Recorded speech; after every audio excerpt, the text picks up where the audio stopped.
I was playing in bands on and off from the age of 12. I mean, I just wanted to get out there. I felt really cooped up at school, and I think actually when I got kicked out of the school I was in, actually I left before they had a chance to kick me out, but I was looking for an excuse to get out and join bands. I remember I would catch the train every day, and you'd see the same faces of grey-faced commuters lining the platform at Hampton, ready for the daily commute. And one day there was a very pasty-looking Brian Jones clone who was standing opposite in Cuban heels and drain pipe trousers, and he rather stood out, to say the least. And I guess it was the following year that we went to college, and I was looking for a band to play in, and a girl introduced me to the said pasty-looking ill boy, Brian Jones clone, and it was Crispian. I remember the first time he came to see us play. We were looking to fire out the bass player we had at the time, and this guy came along, and he looked like a member of Duran Duran. He looked very long, sort of hennaed, well-washed hair with the big sort of centre parting, and a sort of like a Robin of Sherwood velvet shirt with like the crisscross sort of medieval lace and sort of winkle pickers and everything. And he looked great. I met him when he was 16, I think 17, and he chain smoked Golden Virginia and still does. And so he'd come around to rehearsals, and I would just rinse out his butts, because he would leave choice butts, but 2 or 3 inches long, and so it was always good when he came around, because I looked about 12 or 13 until I was way into my 20s, so I could never buy tobacco, so I just clean out his ashtray. That was good. So he taught me how to smoke. His mum lived just round the road from where I lived. His mum and his dad, both from Llanelli in Wales. And there was a musical house. His dad plays the violin, the piano, and there was a pump organ in the living room. And so I ended up spending lots of time with Lons. And we became friends through music first, and then through hash and tea. And he was the first person I knew. He was my age who could cook, which blew me away. He could make sort of like pasta dishes with veggie burgers and like all weird sorts of the only thing, kind of recipes you'd think up when you were stoned. And I was really impressed by that, and that was really how we got tight. When I was about 17, I got the gig with X-Ray Specs, Polystyrene.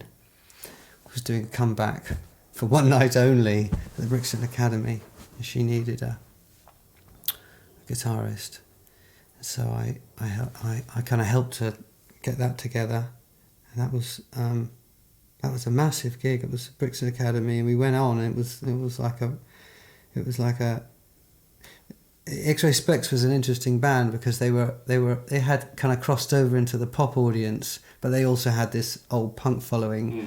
So you had like normal looking people down the front who wanted to hear her big hit Germ Free Adolescent, and then this sea of orcs. Around that time, we met Don. I think my role is a kind of very ancient mystic guardian, if you like. My mum had met him at the Hare Krishna temple. Yes, I've known Crispian since he was 10, basically.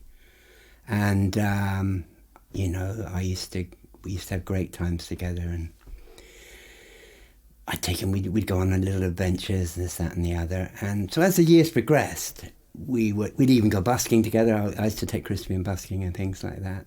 And he used to tell me all kinds of crazy stories, and still does. But I knew him at that time. He was quite an interesting figure, quite a mad old fruit. And then he became, I actually started hanging out with him around the time I did the gig for Polystyrene. And he said, "Oh, I'll help you. I'll be your guitar tech."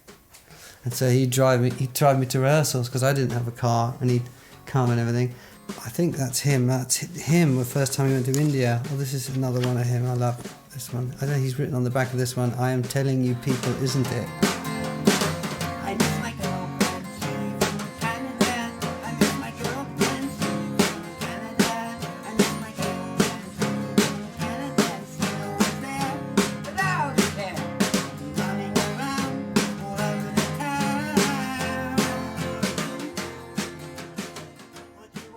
The whole concept of this band, to raise consciousness on the planet, first came to my consciousness when I was in prison. I was in prison for a while, when I was in the Isle of Wight, and I started reading paraphernalia and different things on the Knights of the Round Table. I had, also things that can spur you into believing that you're part of it. It just came to me in a vision when I was had lots of time when I was doing this prison sentence, and it seemed so real. And the voices were saying, yes, when you leave prison, Don, you're going to be led to the people that are meant to be involved with this concept of having a band to raise consciousness for the planet. At about 17 or 18, I was at college, and the band a bit more serious. And the band was certainly very serious, despite being into sort of Aerosmith and Rush and very unfashionable bands. A band got fairly serious, and then I moved to London with them, and the singer became Hare Krishna, and so that band split up. He came to see us, and he saw that there was Krishna pictures up and stuff, and he thought, "Are you a bunch of Krishnas?" And I said, "Well, yeah, like." And then moved back to London to look for a band, never thinking that it might be a Hare Krishna band again. And he said, "I've just run away from a mad Hare Krishna. The lead singer in my last band went mad and became a monk. And that's why my last band split up." So I did an advert in the paper and met you bastards. The first time I saw Crispian, he had long hair, shoulder-length hair, and gold face makeup. I thought, what, I just saw him. I thought, what on earth is that guy? The band weren't very good, but there's this guy with all this skin you could see on his head and neck was gold. And I think Paul tried to take the bus driver's test at that time. So we had this really, really well-spoken, really eccentric drummer from Glastonbury who's pretty remarkable-looking fellow trying to learn to be a bus driver in London, and we're thinking that it was a well-intentioned idea. It was never going to happen. No one was going to let that guy take passengers around London. I failed for crossing my hands on the steering wheel. I did that and failed the driving test, so I didn't get to be a bus driver. First time I got in a car with him, he had one of those old late 70s Citroens, really, with the really massive suspension, and it was a real sort of country mobile, and all sort of rusted up. And when I tried to climb in the passenger seat, it was like the rubbish sort of up to your knees, and we drove down the road, this dual carriageway, and the bonnet flew up against the windscreen, so it couldn't see anything. We were going about 60, and he just casually undid the window and drove for a little while, looking out the side of the window like the Dukes of Hazzard. I remember thinking he's a pretty capable chap. Crispian took me to go and see Lonza play with this band, who were kind of like an Osric Tentacles type band. And Lonza was wearing a fitted, flowery shirt and had a sort of really long hair and looked very cool. Paulie now, he's kind of a cross between Steptoe and Skeletor. He's but when I first met him, he had wonderful flowing golden locks, and he was well fed on Mummy's cooking, and he was quite buff. He had a good tan. He looked like a really wholesome country boy. He used to say, "Oh, I'm just a country boy trying to live in the city." I was fairly wide-eyed. I was naive about the London music scene. The whole thing with Paul was that he'd come from Glastonbury, and we were into the whole kind of King Arthur thing, and let's not go to Camelot, it's a silly place, and the Holy Grail, and me and Don would go off on mad quests sometimes to try and find, there's a guy in Glastonbury, apparently he's got Jimmy Page's guitar, we're going to drive up to Glastonbury at dawn, we're going to find the guy, nick his guitar, and then take it back to London and plug it into Brian Jones's amp. When we arrived at his place, it was being guarded by 4 witches, nasty witches, and so it was it was the wrong time, if you like. In fact, when we were driving around the countryside, climbing up hills in the middle of Wales, or breaking into castles, or whatever we were doing, we weren't just idling, we weren't wasting time, trying to pass time. We were in fact in training for a very serious mission. We went up to a castle, I think it was called Penhow or something like that, over in near Newport in Wales. And it had some connection with the Arthurian legend, that particular castle. And so we went off and had this adventure. And what I did was I brought along something like 1,000 magic mushrooms and made this amazing, magical mulled wine mushroom punch. And we all took this magic mushroom punch and we went somewhere. It was incredible. I had been wanting to go to India for a long time, and I left college and I didn't go to university. There was never even a question I was going to, and I just said, I'm going to go, I'm going to be a musician, that's it. I've already earned $1,000 with X-ray specs, I can do it, it's possible, but you have to have some kind of confidence, however insecure you might be personally, you have to have some kind of confidence that this is what I'm supposed to do, and I was really sure about that. He said, I'm going to go to India, and when I come back we'll get a band together, me, you and Lons. I was in India. I met another guy from Hampton called Mathura Das, who'd just grown this incredible moustache.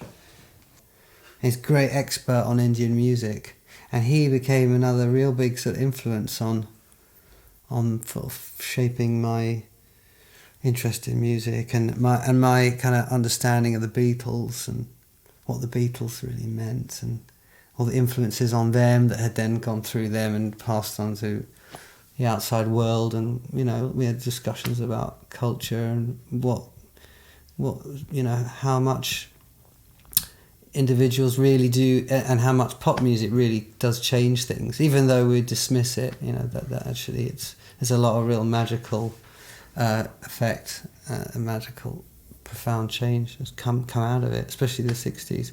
So he was a bit of a hippie basically, and we hung out in India, had a great time, and then came back and felt fully energized, like, yes, rock and roll can save the world, let's do it. So we all moved in to Don's house. And they had the run of the house for a couple of years. It had been sort of abandoned by Don's family, who'd all kind of run screaming from him because he was pretty wild dad. And even he'd abandoned it. He'd gone to live in Somerset with his now wife. They had a kid. So there was this house where this family had once been and kind of splintered. And they were there rent-free, and you had to wear a hat in bed. It was really that cold. It was damp. The damp was the problem rather than the cold. I had a room next to the bathroom where the extractor fan had broken, and I remember developing a bronchial complaint. They'd arrived in paradise. Yes. And that was the starting point of the band. That was the summer of '93 that I came back from India. We got together, and the first gig we did, we took a 10-man army tent to Glastonbury Festival. And we skanked in. All the boys were underneath mattresses in the back of the van. And I drove in with one little pass thing. And the security said, you got anything in the back? So, no, nothing in the back. It's just musical equipment and bits and pieces. We're doing a yoga thing. And they let us in on the one ticket. And then they all got up from underneath the mattresses, nearly asphyxiated because they were all, because they could hardly breathe underneath all this stuff. And we set up near the Krishna stage, which was doing free food every day. And we opened the flaps up and just jammed for the whole weekend. And sometimes people would ignore us, paid no attention to us. And other times we would have collections of people out, outside the tent, watching us, checking us out. It was just like busking, really. And that was the first time that Govinda was actually played on the Krishna stage. And we had to go up and ask the Hare Krishnas if we could go on the stage and play this beautiful song Govinda. And it was a little bit touch and go. But eventually they let us on and we did Govinda, and it was just brilliant. I don't know if it was the first time we did Govinda, but it was definitely a moment of playing something that worked. Lonza was playing like this reggae bass line, and lots of devotees were enjoying the fact that there was a young rock band playing bhajans. We knew that was our little lucky song. There was something about that we couldn't ever really screw it up. It always had a life of its own, and because it was coming from a genuine place. Basically, we were never just toying with all this stuff. We were really absorbed in it and really inspired by it. As Glastonbury was finishing, I drove them around to the back of the main stage and said, "Look, boys, look at those steps going up to the top of the main stage. Visualise yourselves walking up there with your guitars to do an amazing gig." And that's how we left it. And they all went, "Yeah." And then we just drove out and went, "Die!" And it happened. It happened very quickly. Within a couple of years, it happened. That manifest, that vision manifest. And they, sure enough, were walking up the steps to the main stage. We came up from India and we moved in to a bachelor pad. We were really excited because I was like 18, 19. It was like, yeah, we got bachelor pad. And within like 2 weeks, I met Jo, who ended up marrying, and she moved in, and that was it. It was over. Bachelor pad was, the whole dream was finished. Within 14 days. A good influence, having a woman in the house, it stops things becoming too stinky. We did these kind of great sort of far out sort of 70s fairy tale murals of knights and wizards and stuff. It was like sort of children's sort of folk art. So it was the four of us that lived together thereafter for the next 2 or 3 years. We were living in various addresses in North London. It was quite a formative time. We did a lot of demos, a lot of recording. We needed an organ player. I said to Alonso, "Let's get a Hammond. That's such a great sound." I mean, the Charlatans had used a Hammond during the sort of Manchester baggy kind of sound, but wasn't really out there much at all. And you found out why. Once you started to get a Hammond in your band, you found out why. They break down. They weigh the size of a killer whale. It takes 4 people to move it safely. And I remembered a guy who was part of what we called the Bowl Squad. They all just dressed pure 60s. They just looked amazing. It was the most authentic reproduction.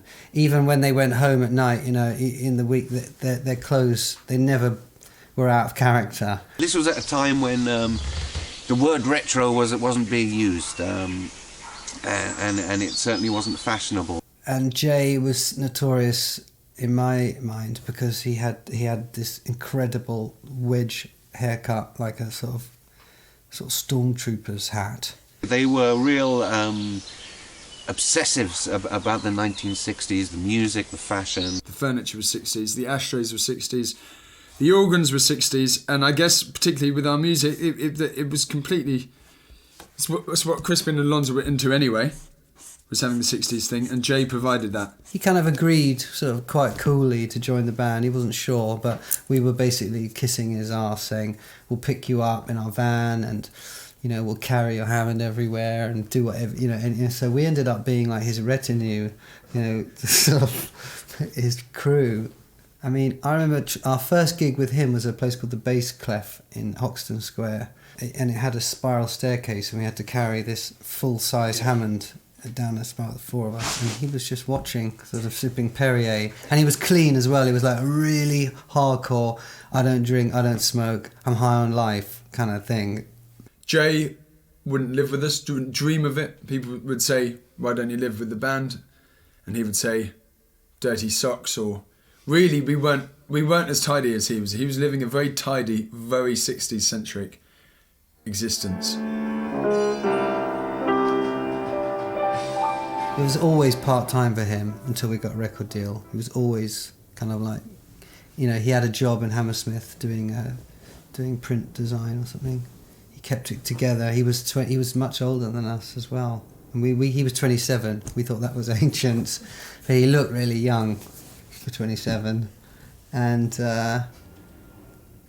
he was always, even when we got the deal, he was like, shall I give up my job now? And it was like, dude, got to take that leap of faith. We didn't know if it was going anywhere. We had a feeling we were going somewhere, but sometimes it felt like we weren't. We were gigging and we were rehearsing with Jay, and we were getting better. Paul's friends from the band, who were then changing their name to Reef, they lived down in near Heathrow, in a place called, I think they were like Ridge Street, and we were on Ridge Road in Charles Hill, so there was like a strange connection going on, and they were all huge country boys, really like ripped, and sort of 6'4", and we were all quite, apart from Alonso, all quite small compared to them. I remember once I was talking to one of the guys in the band, and Jack or Gary from Reef came in and just sort of lifted me up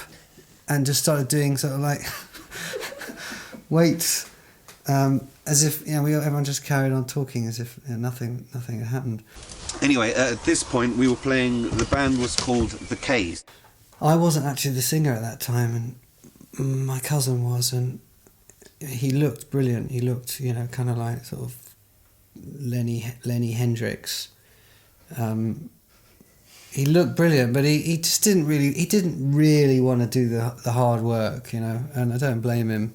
He couldn't physically leave the West End of London. He was a club DJ at the time, very much on the scene, and it was physically impossible. He would try and get out. He couldn't go to anywhere that wasn't completely cool and happening. So we were doing a lot of gigs at that time, out in various church halls out in the countryside, anywhere we could play, and often to lots of hippie ladies in velvet dresses doing the hippie dance in the Glastonbury assembly rooms. We would do gigs like that, and the singer could never make these gigs for some reason. Bull and Gate and the Rock Garden and these places where just nobody goes. There wasn't a live culture really for up and coming bands, not really at all. It was horrific. We'd play anywhere, but obviously without an audience it's hard.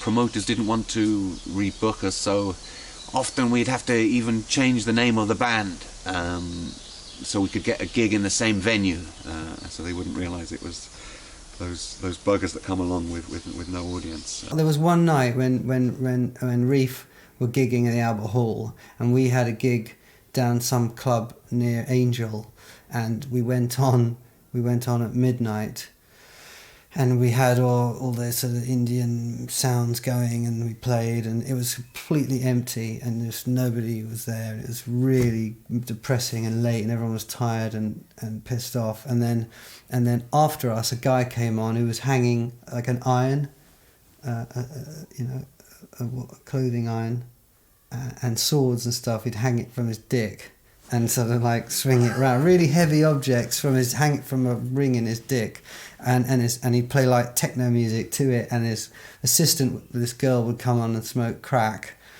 and the audience just packed in for that. Absolutely loved it. It was a very strange time, but we soldiered on. Alonso and Paul said, "You've got to sing. You've got to do it. You're because I used to sing a lot in rehearsals when Saul wasn't there. And they said, no, you should do it. And I never wanted to be a singer. I just wanted to be the guitarist and concentrate on that. He was evolving into a frontman slowly. So I ended up singing, and then we went for it. We absolutely went for it. Let's try and get signed, and let's be a band on a mission, you know, to kind of take the bubble that we were living in, the bubble of characters and ideas and fun, and just like try and get that on the TV. That's what we were trying to do. You know, everything from, you know, the Beatles and Krishna to Don, you know, everything. You know, it was a sort of a world that we lived in that kind of worked as a whole sort of package. But it took quite a long time for the music to kind of absorb all that and for it to kind of find its way. The band was starting to have an identity. It was a little bit difficult, but then Gary from Reef said, well, why don't you come on tour with us? And they had a good audience that were into, you know, proper rock and roll. They just blew everyone away. They were all such good players. They were just always very musically very together, and our musical cohesion was more gradual. We really had to up our game and just to put across the energy, and I think that's when we realised that these fast up-tempo kind of heavy songs were really working, and we were getting a response. And because we were on tour with them, and they were having a hit around that time, or their first album was coming out around that time, they were getting a bit of a push. Then people started asking us who we were, and we were on the radar finally. And there were these bands, contemporary bands of ours, were getting signed, and I was getting anxious. Sounds like a diary of anxiety about, we're not going to get anywhere, and our friends are doing really well. And Oasis were getting big, Blur were getting big, but there was a whole sort of, there was like a 60s influence happening in music that was starting to kind of manifest as Britpop, and we felt that was probably good for us. Supergrass, those sort of bands. That was probably good for us, and maybe if that, you know, that we're not completely out of fashion, because we were never really part of what was going on, part of any scene apart from maybe the Bowl Squad scene. It took a long time for us to sort of find a sound, and the sound was we always had Govinda, you see, and we were always trying to sort of, if you listen to the demos on all the bonus tracks and everything, you hear it's quite schizophrenic. You've got like a really sort of 60s, sort of almost bubblegum Beatles pop thing happening, and then you've got like a Hendrix influence, and then you've got like this Indian thing, and they were always happening in sort of compartmentalized. This song is good on its own, but when you put it next to this one, you say, well, what the hell is this band? You know, it doesn't know what it is, and it took us quite a while to realise that was a good thing, and we should sort of embrace that. The demos on K that you've got that are on this disc they're demos that we recorded in my mum's living room. That was the sort of biggest room we could just kind of make homely and have tea and not have to pay for a rehearsal room or somewhere. But based on those demos, we basically got the album together. It felt like it took a long time to kind of get the record companies interested, but once they were interested, it happened quite quickly. We felt like we were striking while the iron was hot. We went and had a meeting with Sony, and the head of Sony come in and said, we are a truly international company, and you know, when we hit the button on this, it's truly global, and you know, all sounded sort of a bit abstract, a bit fantastic. But the thing was like, no, this is really cool. This is like, we're really getting inside. We're getting on the inside of the system, you know. It's like real anarchy. So we were really excited about it. And then the day of the signing came, and I was really, even then I was nuts about astrology, and that, you know, important events have to be done at the right time. You know, you don't just sort of get married any old day arbitrarily on the calendar. You know, you pick a auspicious, benign star, And that's how it's done in India. It's how it's done in lots of places in the world. And also I thought, well, we've waited years for this. I want it to be done at the right time on the right day. And it's more like a marriage.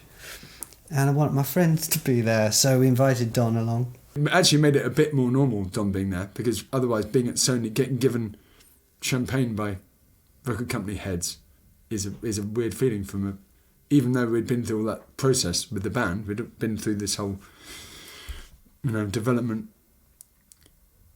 Paul had to kind of sneak him in through the back door, and the record company thought that we'd brought in a homeless person as some kind of sick joke, but he was our oldest friend.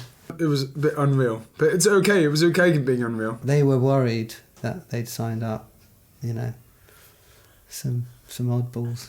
Okay, it's a strange album with lots of different sort of characters on it. We weren't a band that just did one thing. We were a band that were on some kind of journey, and we were meeting people along the way. So the songs were all about the different characters.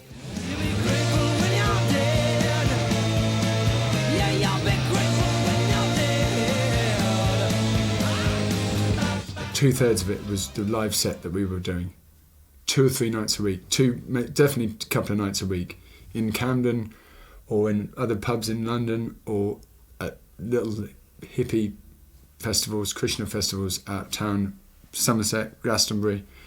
We'd been doing that. Some of those songs we'd been doing for a couple of years, 2 or 3 years. So John Leckie ended up being the first choice as producer. He came down to see us at the Dublin Castle, and we were kind of in awe of him because he had done Stone Roses' first album, and he'd done the Dukes of Stratosphere, which was XTC's psychedelic 60s album. Up until now, the repertoire had been developed in clubs, and when it was a high energy kind of set that we'd been playing. And any recording we'd done previously had just been very much off the floor, very live recording and rough and ready. And then it was really shocking, actually, to record with a producer for the first time. It sounded great. We'd lay down the backing track and it would sound great, and then slowly, I guess, things get squashed, controlled, contorted, put through various boxes with knobs.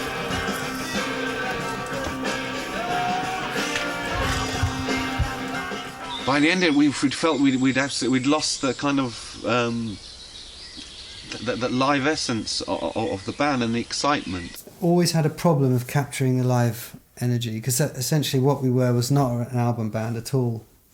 We were a live band, and that was really what defined us. He was recording in this large stone room, and they built a special stone wall in there to get this sound. And John Leckie informed us that, in fact, that was the room where Phil Collins gets his drum sound. So on hearing that, we swiftly mutinied. We moved the drums into another little smaller room. And we ended up having to go in with a guy called Steve Harris to do B-sides. Because it was just B-sides, it was fun, and we were in a little room. All the kind of fun did sort of come onto the tape, and you can hear on tracks like 303 that were recorded with Steve.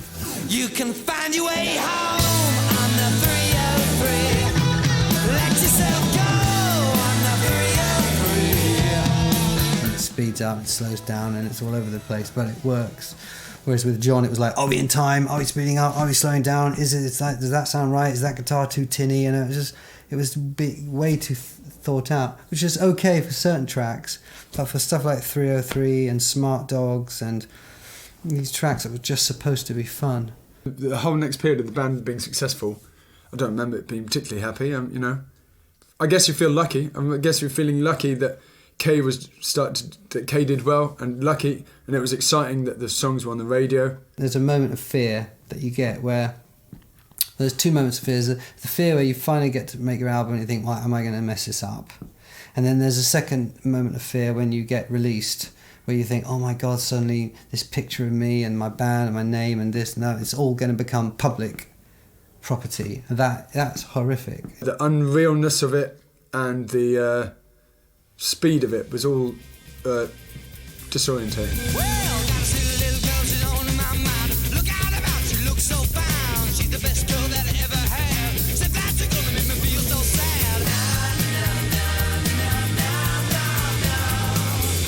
The record company knew they had something that they could make money from, but they didn't realise they had to be careful with it. You know, we were quite fragile goods.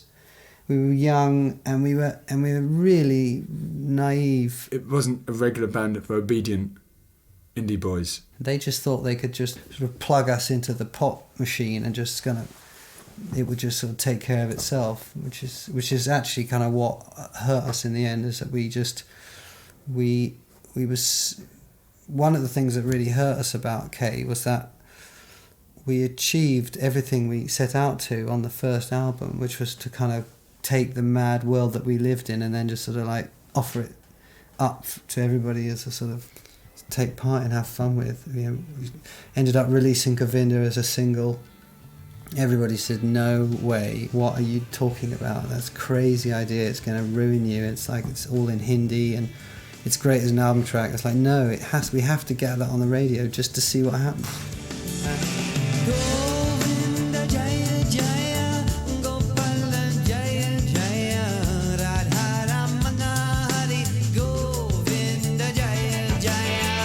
Govinda is such a lovely sound vibration. Govinda represents Krishna as the protector of the cows and all beautiful, all God's creatures, but mainly the cows. And because they're such beautiful, humble creatures, and they give us milk, and you know, they just eat grass and smile at you. Govinda is a special song. It's quite an extraordinary experience playing it live.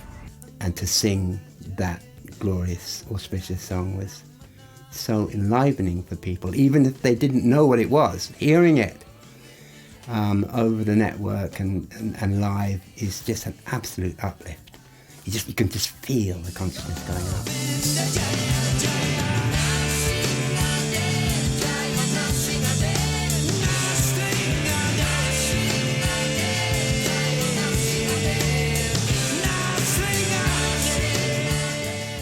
Every time I see them on TV, I'd just be in tears. I think, yeah, go for it, boys. You know, these are my boys, these are my boys. You've either got to be really wise before you go in there and be so sussed and just, I don't know how that happens. You can be that wise, that young, or have great people around you who are really grown up, really mature, really experienced. We didn't have that, so we were just suckers.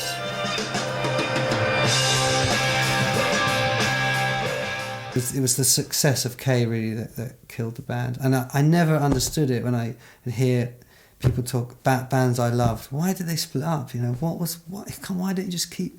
You know, I don't understand the whole thing. We were too successful until it happens to you, and you realise, you know, everybody, you know, if you love what you do, and it becomes a bit about money and the pressures on people to make money, it will just. It ruins the relationships and it ruins the experience of making the music. So when we were really happy and playing as a great rock and roll band, we were always thinking about when we get the record deal, and when we got the record deal, when we get the album out, and when we have a hit, and when we get on top of the pops. And so you're always looking ahead and never seeing where you're taking stock.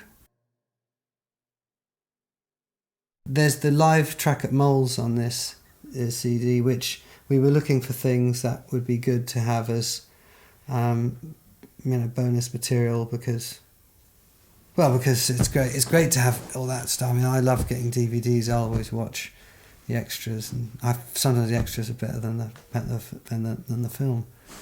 But we were looking for stuff for this, and we found this recording that had been made of us playing at Moles before K had come out. Maybe we was with Sony at this point, but not very long. And I listened to it with headphones on, and I hate listening to us playing live. Because I don't like the way that stuff is recorded usually, and you don't get a sort of mesh of sound that you really need to. But what came across was just it's just a great little live rock and roll band, just the real thing. Well, got a silly little girl, she's on her mind. Look at her bounce, she looks so fine. She's the best girl that I ever had. So that she gonna make me feel so bad. Na, na, na, na, na, na, na, na. Hey. We had something that was really exciting that you get when you're young, when you don't really know what the rules are and you're doing lots of things completely fresh and spontaneous, and you know you're completely neurotic and you beat yourself up about it, but actually there's a real expression of life there, and it's a lot of real sort of classic retro rock and roll nods and winks going on here and there, but it's the real thing. It is a proper band. All that we said was forgotten, now we don't belong. Oh. And so we kind of kept all the crowd noises in, and we haven't edited it at all. We haven't mixed it. It's just kind of like just the sound of that, and so it really is. You do get a sense of that moment. It's really exciting, and that was the happiest time. At the flower and the sands of summer, like the sun and the shine. Well, the truth may come in strange disguises. Send a message to your mind. Oh, yeah. And that's a great little recording of a band who don't have a clue what's about to happen to them and are just playing music, and the audience are really responsive to that. There's no we're trying to be like this band doing that. There's no kind of self-consciousness. It's really was exciting to hear. I loved digging that one up. I remember Crispian's mother telling us that we would look back fondly on these times when we used to have holes in our shoes and could barely feed ourselves. Glory Days by Bruce Springsteen is full on. That says everything about being either successful or really happy, or that they can be sentimental about. But I think Bruce Springsteen says it really well in that song. You can only get to be a proper band by playing together for hours and hours and hours and hours and hours, and just going through all those journeys and having the heartbreak and the doubt and the dreams. They didn't need Jimmy Page's guitar. They didn't need it.